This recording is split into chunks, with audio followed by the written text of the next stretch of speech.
ആകാശവാണി.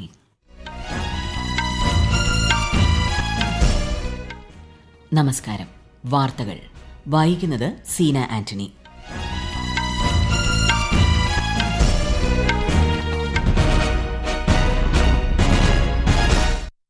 പ്രധാന വാർത്തകൾ. രാജ്യത്ത് ഡൽഹി സ്ഫോടനത്തെ തുടർന്ന് ജാഗ്രത കർശനമാക്കി. അതിർത്തി പ്രദേശങ്ങളിൽ പരിശോധന ശക്തം. സുരക്ഷാ സ്ഥിതിഗതികൾ വിലയിരുത്താൻ കേന്ദ്ര ആഭ്യന്തരമന്ത്രി അമിത് ഷായുടെ നേതൃത്വത്തിൽ ഉന്നതതല അവലോകന യോഗം ചേരുന്നു. ഡൽഹി സ്ഫോടനത്തിന് പിന്നിൽ പ്രവർത്തിച്ചവരെ നിയമത്തിന് മുന്നിൽ കൊണ്ടുവരുമെന്ന് പ്രധാനമന്ത്രി നരേന്ദ്രമോദി. സമഗ്ര അന്വേഷണം ആരംഭിച്ചതായി രാജ്യരക്ഷാമന്ത്രി രാജ്നാഥ് സിംഗ്. ഭീകരതയ്ക്ക് ധനസഹായം നൽകുന്നവർക്കെതിരെ വിട്ടുവീഴ്ചയില്ലാത്ത നയം സ്വീകരിക്കുമെന്ന് UN സുരക്ഷാ കൌൺസിലിൽ ഇന്ത്യ. ബീഹാർ നിയമസഭാ തെരഞ്ഞെടുപ്പിൽ രണ്ടാംഘട്ട വോട്ടെടുപ്പ് പുരോഗമിക്കുന്നു. 11 മണിവരെ 31.38% പോളിംഗ്. വോട്ടെണ്ണൽ വെള്ളിയാഴ്ച. ഈ വർഷത്തെ ബുക്കർ പുരസ്കാരം ഹംഗേറിയൻ ബ്രിട്ടീഷ് എഴുത്തുകാരൻ ഡേവിഡ് സാലയ്ക്ക്. ലോക ഷൂട്ടിംഗ് ചാമ്പ്യൻഷിപ്പിൽ ഇന്ത്യയുടെ സമ്രാട്ട് റാണയ്ക്ക് സ്വർണം. വാർത്തകൾ വിശദമായി. ഡൽഹിയിലെ സ്ഫോടനത്തെ തുടർന്ന് രാജ്യത്ത് ജാഗ്രത കർശനമാക്കി. അതിർത്തി പ്രദേശങ്ങളിൽ സുരക്ഷാസേന പരിശോധന ശക്തമാക്കിയിട്ടുണ്ട്. വിശദാംശങ്ങളിലേക്ക്. ഡൽഹി സ്ഫോടനത്തിന് പിന്നാലെ രാജ്യത്തെ തിരക്കേറിയതും സുപ്രധാന മേഖലകളിലും ഉൾപ്പെടെ സുരക്ഷ ശക്തമാക്കിയിട്ടുണ്ട്. അന്വേഷണത്തോടൊപ്പം പൊതുജന സുരക്ഷ ഉറപ്പാക്കുന്നതിനുള്ള ജാഗ്രതാ നടപടികളും പുരോഗമിക്കുകയാണ്. ഡൽഹിയിലെ ചുവപ്പുകോട്ടയ്ക്ക് സമീപം ഇന്നലെയുണ്ടായ സ്ഫോടനത്തിൽ 8 പേരാണ് മരിച്ചത്. നിരവധി പേർക്ക് പരിക്കേറ്റു. ലാൽകില മെട്രോ സ്റ്റേഷന് സമീപം ട്രാഫിക് സിഗ്നലിൽ കാർ പൊട്ടിത്തെറിച്ചാണ് അപകടമുണ്ടായത്. സ്ഫോടനം നടന്ന സ്ഥലവും പരിക്കേറ്റവരെ പ്രവേശിപ്പിച്ച LNJP ആശുപത്രിയും കേന്ദ്ര ആഭ്യന്തരമന്ത്രി അമിത് ഷാ സന്ദർശിച്ചു. തുടർന്ന് വിശദാംശങ്ങൾ പ്രധാനമന്ത്രി നരേന്ദ്രമോദിയെ അദ്ദേഹം ധരിപ്പിച്ചു. സംഭവത്തിൽ രാഷ്ട്രപതി, ഉപരാഷ്ട്രപതി, പ്രധാനമന്ത്രി, കേന്ദ്രമന്ത്രിമാർ, സംസ്ഥാന മുഖ്യമന്ത്രിമാർ തുടങ്ങിയവർ അനുശോചനം രേഖപ്പെടുത്തി. News desk, Akashvani. രാജ്യത്തെ സുരക്ഷാ സ്ഥിതിഗതികൾ വിലയിരുത്തുന്നതിനായി കേന്ദ്ര ആഭ്യന്തരമന്ത്രി അമിത് ഷായുടെ നേതൃത്വത്തിൽ ഉന്നതതല സുരക്ഷാ അവലോകന യോഗം ആരംഭിച്ചു. കേന്ദ്ര ആഭ്യന്തര secretary, intelligence bureau director, Delhi police commissioner, ദേശീയ അന്വേഷണ ഏജൻസി ഡയറക്ടർ ജനറൽ എന്നിവർ യോഗത്തിൽ പങ്കെടുക്കുന്നുണ്ട്. ജമ്മുകശ്മീർ DGPയും യോഗത്തിൽ വെർച്വലായി പങ്കെടുക്കുന്നുണ്ട്.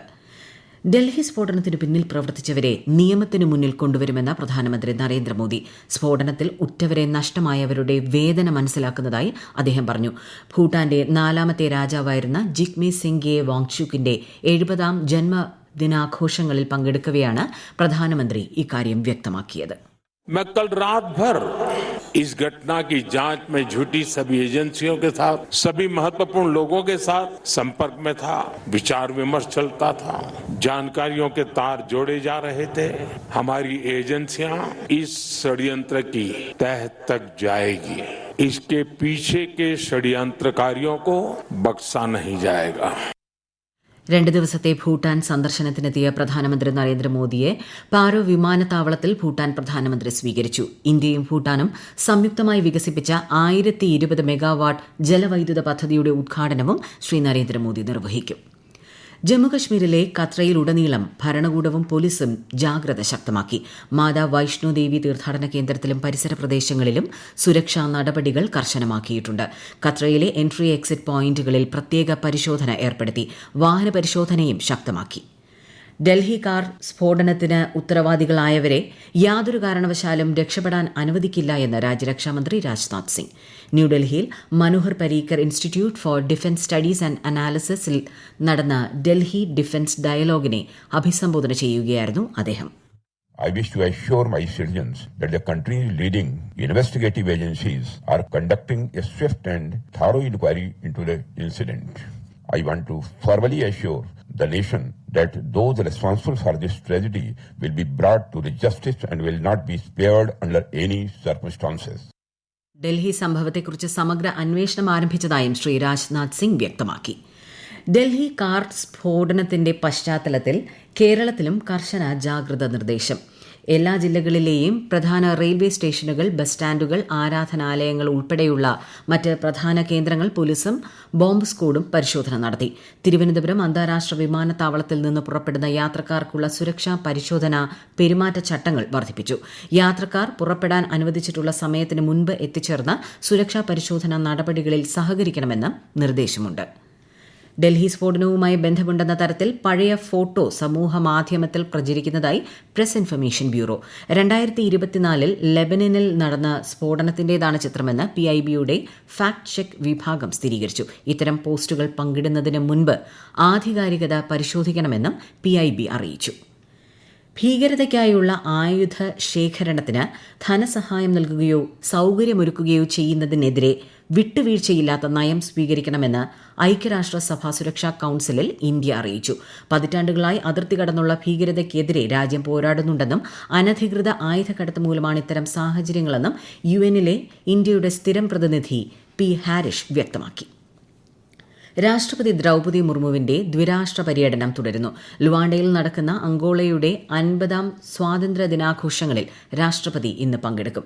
ഇന്നലെ അംഗോളൻ പാർലമെന്റിനെ അഭിസംബോധന ചെയ്ത ശ്രീമതി മുർമു ഇന്ത്യൻ സമൂഹവുമായും സംവദിച്ചു.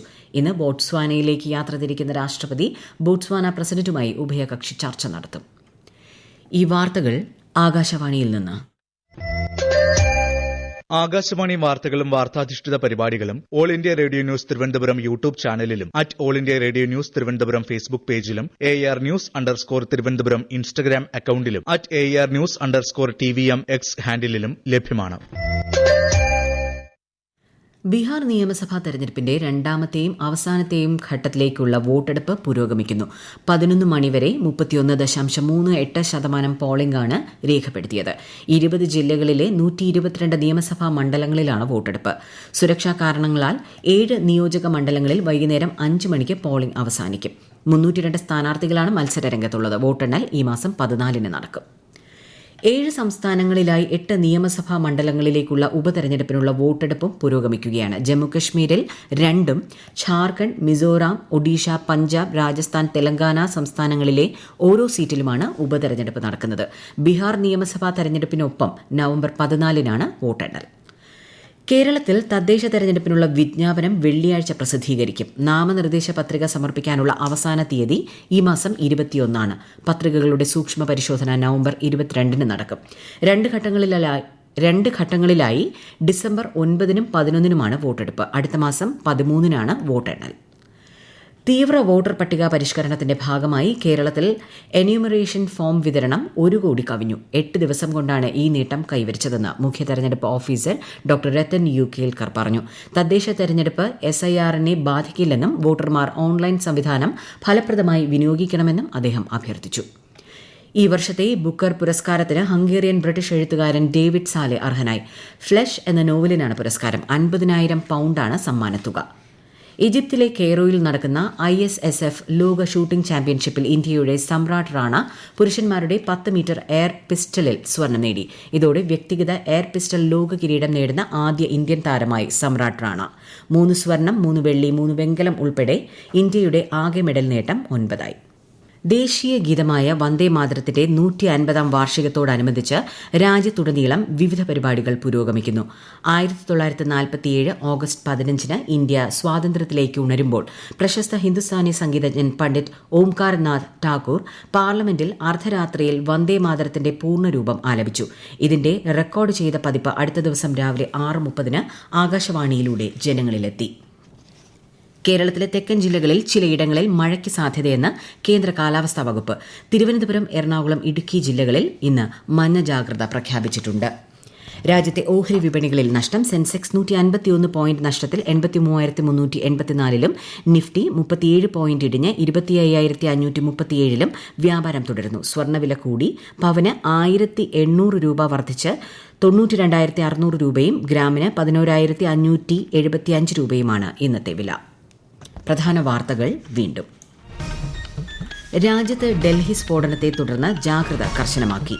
അതിർത്തി പ്രദേശങ്ങളിൽ സുരക്ഷാ സേന പരിശോധന ശക്തമാക്കി. സുരക്ഷാ സ്ഥിതിഗതികൾ വിലയിരുത്താൻ കേന്ദ്ര ആഭ്യന്തരമന്ത്രി അമിത്ഷായുടെ നേതൃത്വത്തിൽ ഉന്നതതല അവലോകന യോഗം ചേരുന്നു. ഡൽഹി സ്ഫോടനത്തിന് പിന്നിൽ പ്രവർത്തിച്ചവരെ നിയമത്തിന് മുന്നിൽ കൊണ്ടുവരുമെന്ന് പ്രധാനമന്ത്രി നരേന്ദ്രമോദി. സമഗ്ര അന്വേഷണം ആരംഭിച്ചതായി രാജ്യരക്ഷാമന്ത്രി രാജ്നാഥ് സിംഗ്. ഭീകരതയ്ക്ക് ധനസഹായം നൽകുന്നവർക്കെതിരെ വിട്ടുവീഴ്ചയില്ലാത്ത നയം സ്വീകരിക്കണമെന്ന് UN സുരക്ഷാ കൌൺസിലിൽ ഇന്ത്യ. ബീഹാർ നിയമസഭാ തെരഞ്ഞെടുപ്പിൽ രണ്ടാം ഘട്ട വോട്ടെടുപ്പ് പുരോഗമിക്കുന്നു. 11 മണിവരെ 31.38% പോളിംഗ്. വോട്ടെണ്ണൽ വെള്ളിയാഴ്ച. ഈ വർഷത്തെ ബുക്കർ പുരസ്കാരം ഹംഗേറിയൻ ബ്രിട്ടീഷ് എഴുത്തുകാരൻ ഡേവിഡ് സാലിക്ക്. ലോക ഷൂട്ടിംഗ് ചാമ്പ്യൻഷിപ്പിൽ ഇന്ത്യയുടെ സമ്രാട്ട് റാണയ്ക്ക് സ്വർണം. വാർത്തകൾ കഴിഞ്ഞു. അടുത്ത വാർത്താ പ്രക്ഷേപണം വൈകിട്ട് 6:30.